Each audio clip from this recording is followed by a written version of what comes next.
Olá pessoal, tudo bem? Bom, hoje nós vamos para a nossa próxima aula. Eu estou com um fio aqui para o microfone, eu acho que ficar melhor, para o áudio ficar melhor para vocês, né? Na última aula, nós falamos de competência em razão da matéria. Eu comentei com vocês todo o artigo 114 da Constituição, né, os incisos, né, do 1 ao 9, e a gente analisou então na aula passada quais são as matérias de competência da Justiça do Trabalho, tá? Bom, agora a gente precisa analisar o seguinte: existem outras duas competências absolutas além da competência em razão da matéria. A razão da pessoa e em razão da função.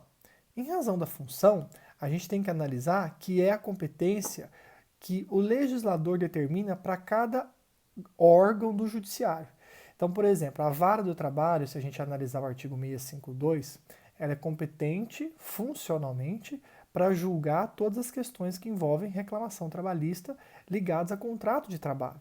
Então, nunca um TRT, por mais que ele seja superior, né, hierarquicamente à vara do trabalho, ele nunca vai poder julgar uma reclamação trabalhista com os temas previstos no artigo 652.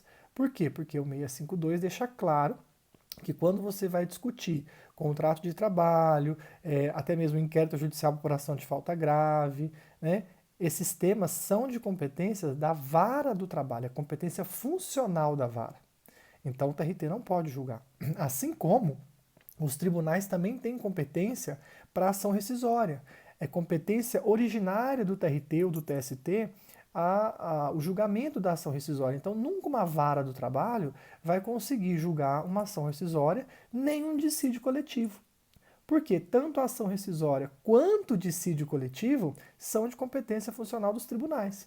Então, quando há essa violação, né, ou seja, um tribunal ou uma vara recebe uma ação que é de competência de um outro órgão, ela tem que se declarar incompetente funcionalmente, porque é uma competência absoluta, é uma competência que está ligada à organização judiciária da própria Justiça do Trabalho.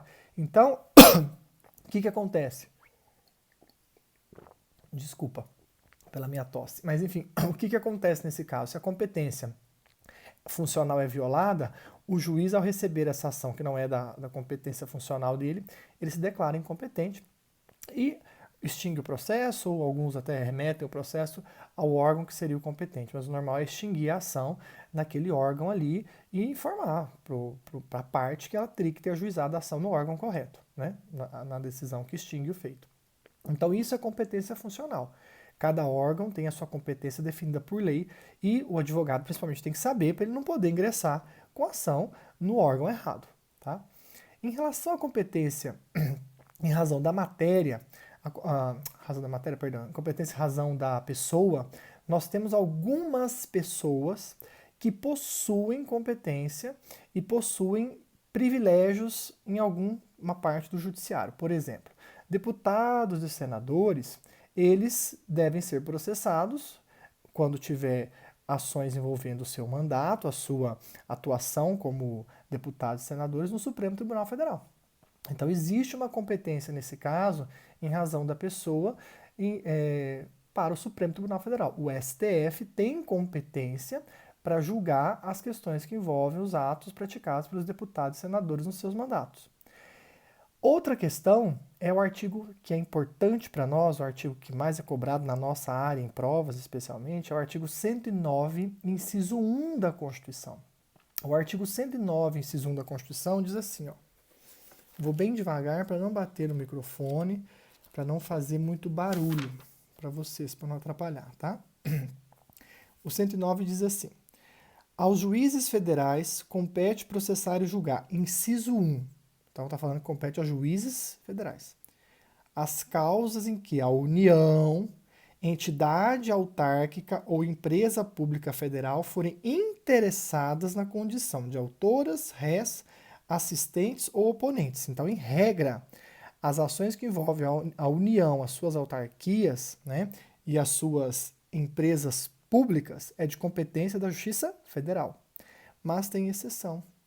Quais são as exceções? Ou seja, quando que a União pode ser processada em outra justiça que não a federal? Nas ações de falência, as de acidente de trabalho e as sujeitas à jurisdição eleitoral e à justiça do trabalho. Então, a União pode sim ser ré, né, ou ser autora, ser parte na justiça do trabalho. Veja, a competência em razão da pessoa aqui é que a regra é que as ações que envolvem a União, suas autarquias, empresas públicas, Caixa Econômica, INSS, é na Justiça Federal. Só que existem algumas exceções, e a exceção que mais nos interessa é a Justiça do Trabalho. As ações que a União é parte nas questões trabalhistas é na Justiça do Trabalho que ela vai ser processada. Então, neste caso, a competência em razão da pessoa possui uma exceção. Vocês viram que a exceção fala de falências, eleitoral, né, acidente de trabalho e justiça do trabalho. Nessas quatro situações e exceções, a União não será processada necessariamente na Justiça Federal. Tá? Então, isso é competência em razão da pessoa. Então, nós vimos na aula passada a primeira competência absoluta, em razão da matéria, que está no artigo 114, extremamente importante, as matérias que competem ao seu trabalho processar e julgar. Nós acabamos de ver aqui o que é competência funcional, especialmente as varas e tribunais, e a gente tem que saber essas regras. E nós vimos também aqui a competência em razão da pessoa, especialmente o artigo 109, inciso 1 da Constituição Federal. Isso é o que eu teria para destacar para vocês em termos de competência absoluta, com especial cuidado na competência em razão da matéria. Agora a gente precisa analisar o seguinte: existe uma competência relativa. Lembra, a gente tem 3 competências absolutas, em razão da matéria, da pessoa e da função, e nós temos uma competência relativa, que é a competência em razão do lugar, do território, que está previsto no artigo 651 da CLT. Ou seja, se eu sei que a matéria é trabalhista, eu não posso ingressar com ação na vara errada. Eu preciso saber qual é a regra de competência territorial, ou seja, quando eu sei que a matéria é trabalhista, em qual vara do trabalho eu devo ajuizar a minha ação? A regra é simples. O artigo 651, o caput, diz que a regra é o local da prestação de serviço. A ideia é que o local da prestação de serviço seria o local onde as provas estão, né? Normalmente, quando foi criada essa regra, os trabalhadores moravam, residiam também no local da prestação de serviço. Então, para o judiciário apurar, seria muito mais fácil o local da prestação de serviço, né? Hoje, existe uma discussão, né? A questão do domicílio ou local da prestação de serviço. A regra é muito clara. A regra é muito clara, ela diz o seguinte: a competência das varas do trabalho é determinada pela localidade onde o empregado, reclamante ou reclamado, né, prestar serviços ao empregador, ainda que tenha sido contratado no outro local no estrangeiro. Então a regra é muito clara. A regra nossa é que o local da prestação de serviço é o foro adequado para se ajuizar uma ação trabalhista. Porém, na prática, algumas ações, algumas decisões do TST são no sentido de aceitar a ação ser proposta no foro do domicílio. Quando que o TST entende que é possível a ação ser proposta no foro do domicílio? Quando, por exemplo, o empregado está residindo num local muito distante do local da prestação de serviço, um outro estado, por exemplo, e ficaria inviável ele propor a ação no local da prestação de serviço. E aí o que aconteceria? Nós estaríamos violando o acesso à justiça, que é uma regra prevista, um direito fundamental previsto no artigo 5º, né, que é permitir que o cidadão tenha o acesso à justiça. Então, se eu não permito, neste caso, que ele proponha ação no domicílio, como está muito distante da prestação de serviço, eu estarei violando, ou estaria violando, a regra de acesso à justiça, esse direito constitucionalmente atribuído a todos nós cidadãos. Então, veja, quando que eu vou poder propor a minha ação no foro do domicílio? Eu vou poder propor a minha ação no foro do domicílio se eu justificar que o meu domicílio é muito distante do local da prestação de serviço e se eu tivesse que propor o local da prestação de serviço, eu não conseguiria custear essa ação em outro local. Então aí eu preciso propor a ação no domicílio e justificar. Mas essa é a regra, se cair na prova de vocês, eu cobrar na prova, qual que é a regra? Local da prestação de serviço. Essa é a nossa regra, tá? Agora, veja, nós temos 3 exceções. Três exceções. Primeira exceção, parágrafo 1º, segunda exceção, parágrafo 2º, terceira exceção, parágrafo 3º. Então eu tenho uma regra no artigo 651 caput e eu tenho 3 exceções que correspondem aos 3 parágrafos. Tá? A primeira exceção diz respeito ao vendedor viajante, ao vendedor externo, aquele cara que trabalha em várias cidades. Então, por exemplo, eu sou uma empresa, né, com sede em Londrina e tenho uma filial em Maringá. Eu tenho um empregado que é vendedor externo e esse empregado vendedor externo, ele é vendedor e mora em Arapongas. Então ele mora em Arapongas, a empresa tem sede em Londrina e tem uma filial em Maringá. Esse camarada trabalha em toda a região.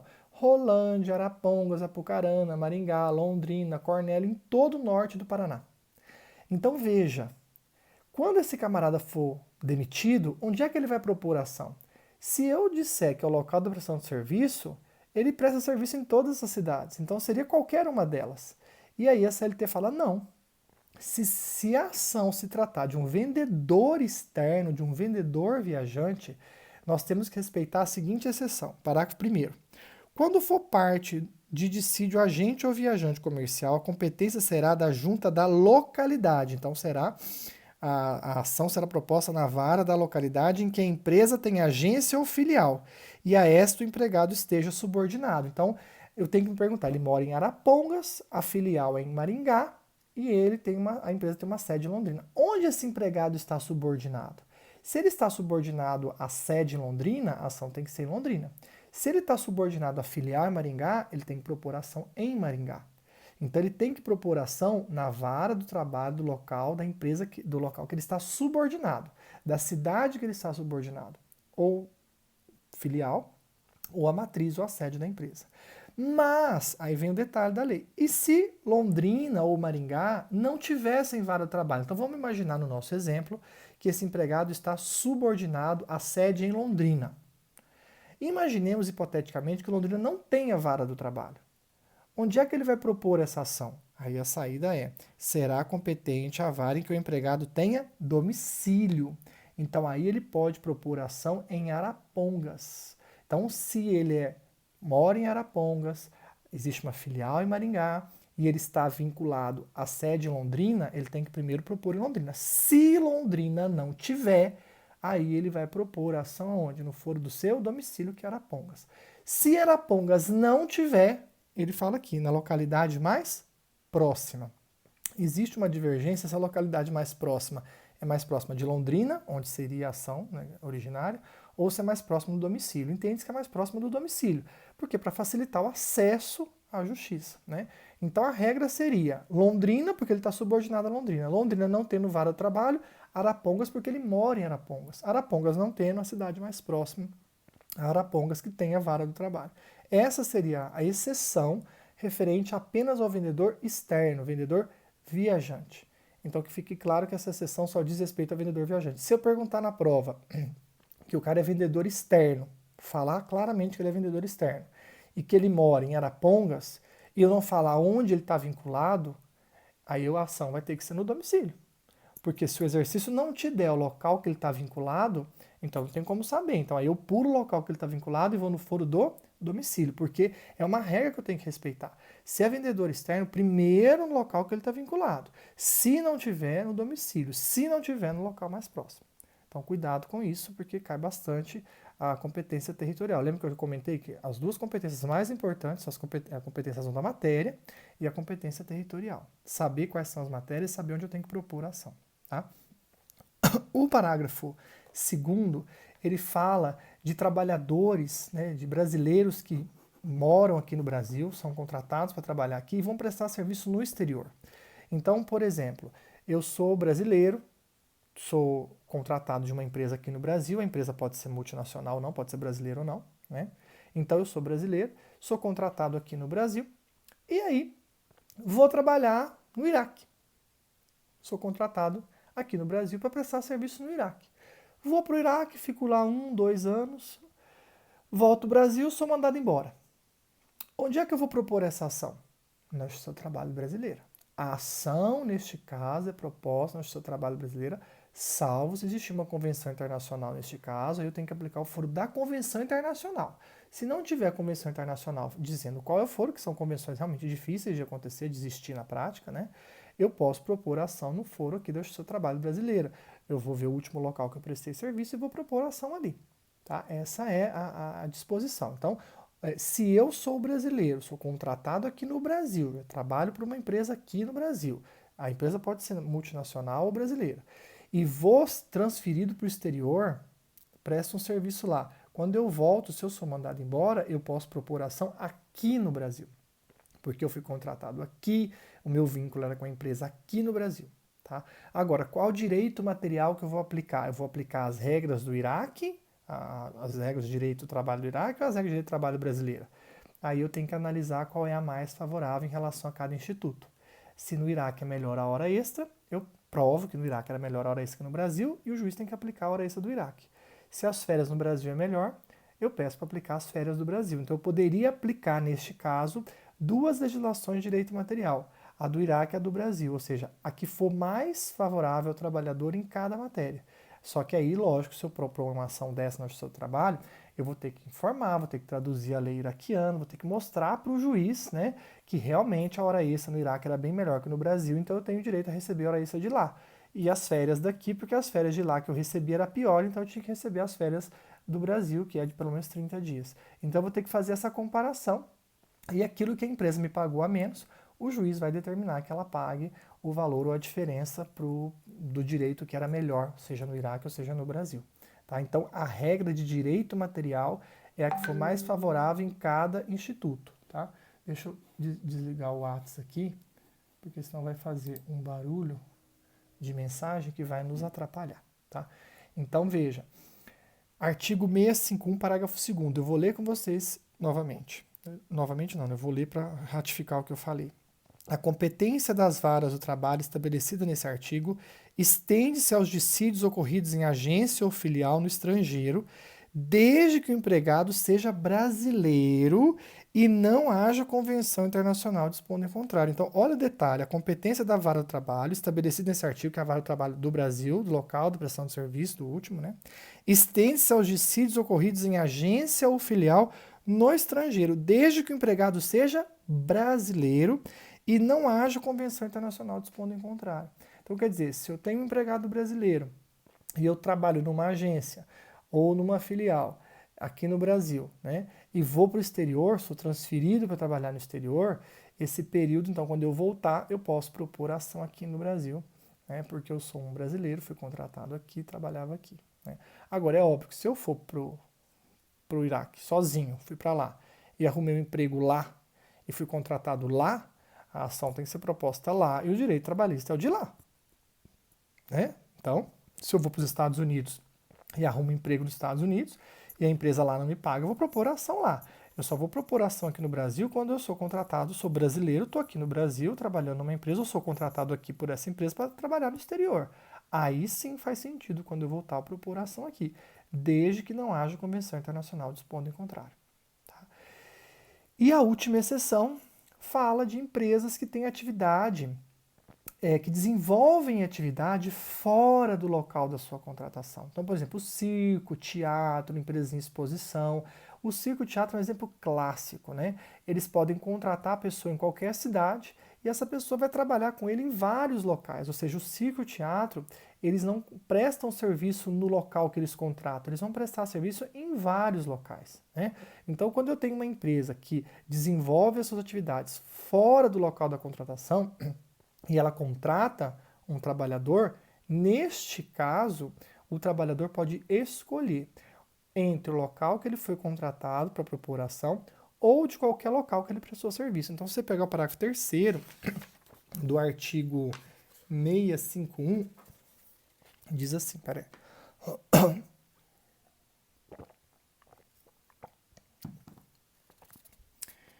Em se tratando de empregador que promova realização de atividades fora do lugar do contrato de trabalho, é assegurado ao empregado apresentar reclamação no foro da celebração do contrato, é facultado, tá vendo? É assegurado ao empregado apresentar a reclamação no foro do local do foro da celebração do contrato ou no da prestação do respectivo serviço. Então, olha só, em se tratando de empregador que promova a realização de atividades fora do lugar do contrato de trabalho, circo, teatro, por exemplo. é assegurado ao empregado apresentar reclamação no foro da celebração do contrato. Então, se eu fui contratado em Londrina por um circo, sei lá, do Beto Carreiro, fui contratado aqui e fui trabalhar com eles aqui em Londrina, fui para São Paulo, fui para Manaus, fui para Fortaleza. Eu posso processar esse circo do Beto Carreiro em qualquer uma dessas cidades, porque eu posso escolher entre o local que eu fui contratado ou no da prestação dos respectivos serviços. Qualquer local que eu prestei serviço, a vara do trabalho é competente para poder julgar a minha ação. Tá? Então, essas são as 3 exceções. Então, a regra é o caput, local da prestação de serviço, e eu tenho 3 exceções. Quando eu falo de vendedor viajante, vendedor externo, eu tenho que primeiro propor ação no local que eu estou vinculado, na cidade da empresa que eu estou vinculado, seja a filial, seja a matriz. Na falta de vara de trabalho nessa cidade, no meu domicílio. Na falta de vara no meu domicílio, no local mais próximo. O parágrafo 2º diz que quando eu sou brasileiro contratado para trabalhar no exterior, quando eu voltar eu posso propor ação aqui, a não ser que tenha tratado ou convenção internacional dispondo um outro foro.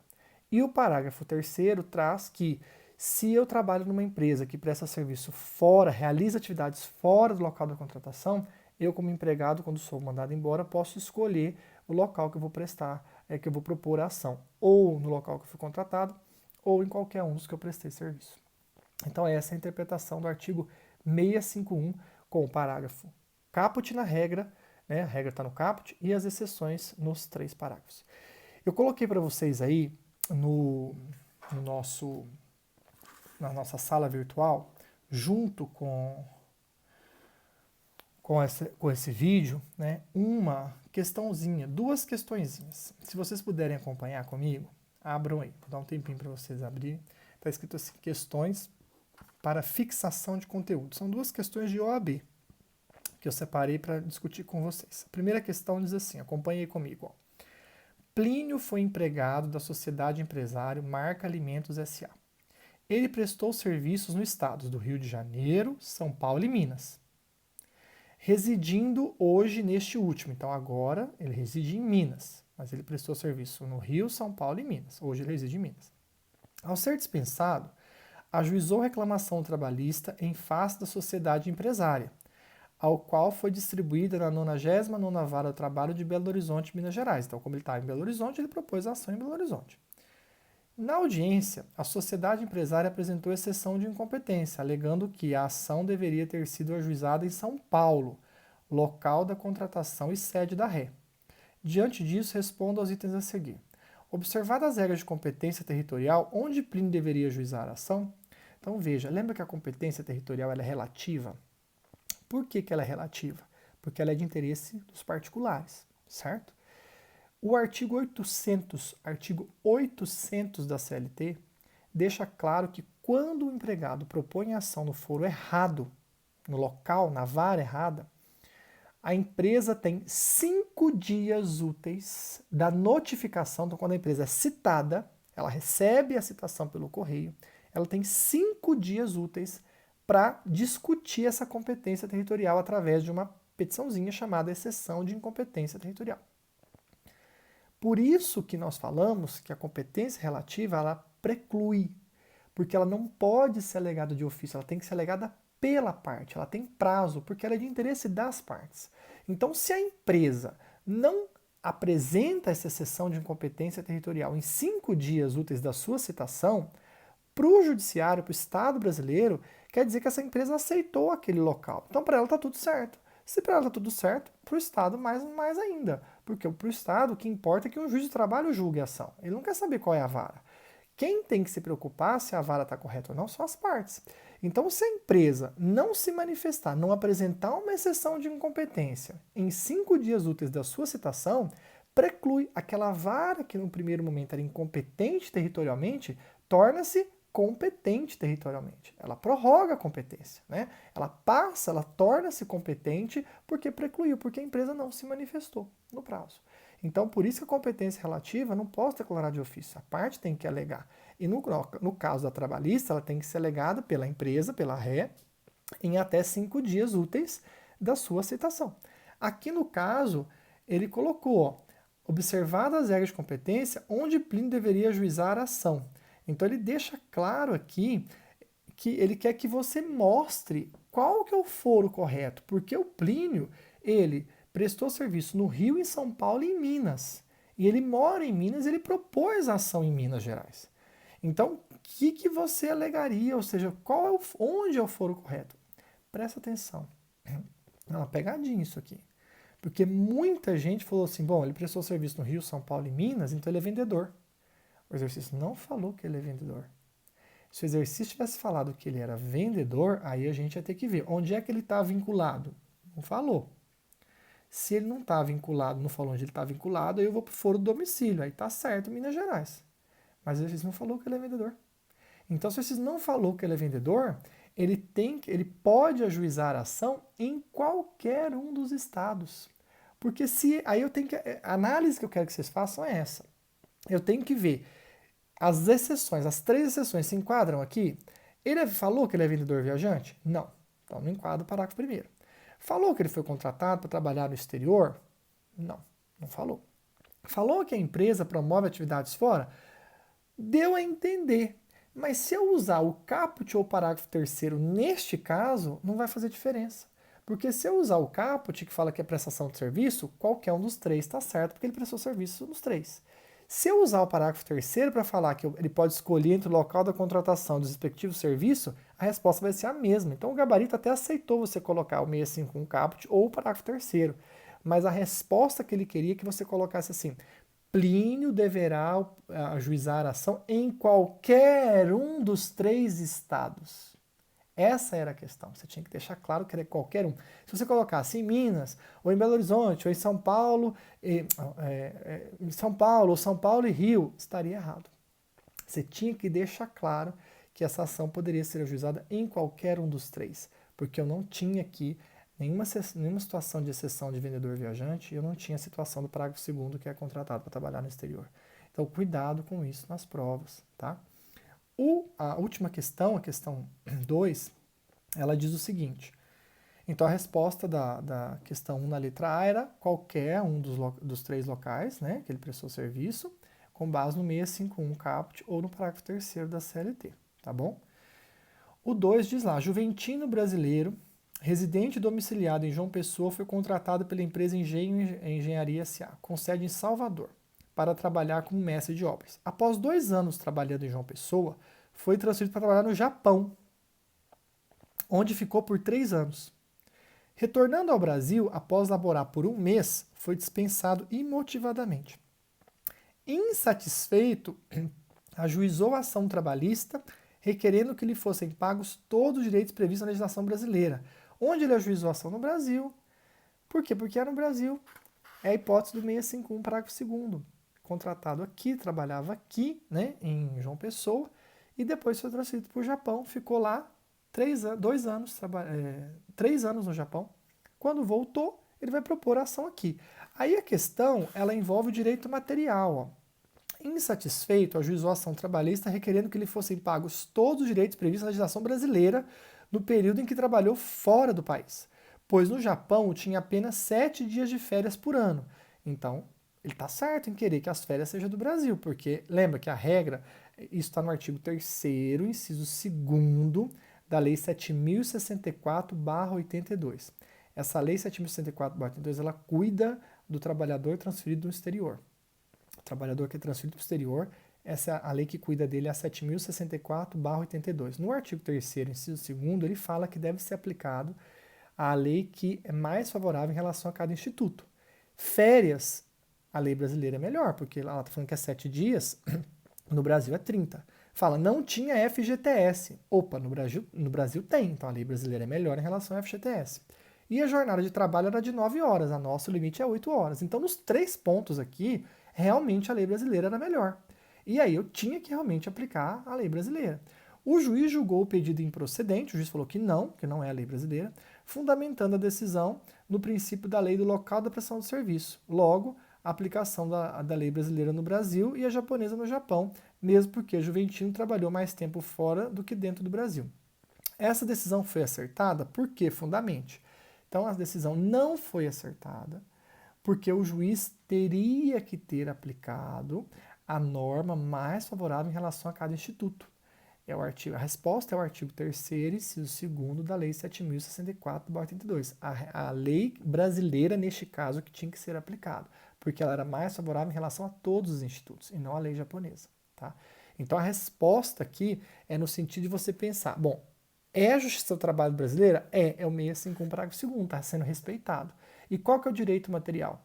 Aquele que é mais favorável em relação a cada instituto. Tá bom? Espero que vocês tenham entendido, que tenham ilustrado bem a questão, tá? E na próxima aula a gente vai falar de ritos processuais. E aí a gente encerra agora então essa aula com as questões de competência. Um abraço, até mais.